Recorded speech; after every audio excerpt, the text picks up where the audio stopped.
कि दूल्हा मिलत नौकरी वाला इंटर पास कर लेगे कि दूल्हा मिलत सर्विस वाला मैट्रिक पास कर लेगे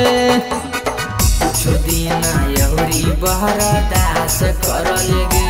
हेगे बरदास कर लेगे कि दूल्हा मिलत नौकरी वाला इंटर पास कर लेगे कि दूल्हा मिलत सर्विस वाला मैट्रिक पास कर लेगे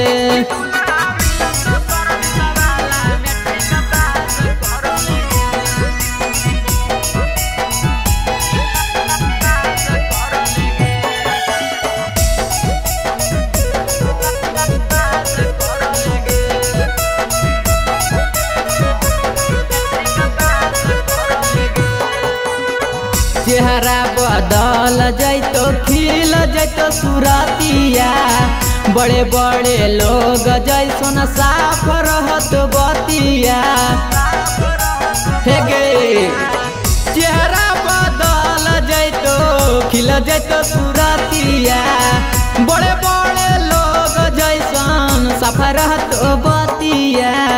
अभी से इज्जत ना तू नाश कर लेगे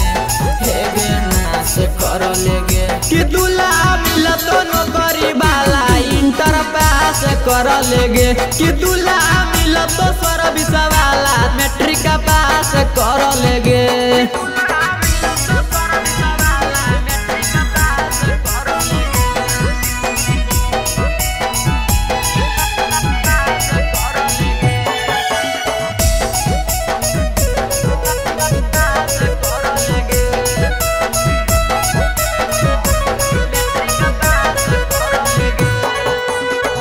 ऐसे ही मौज जिंदगी कट तो हर पल लगे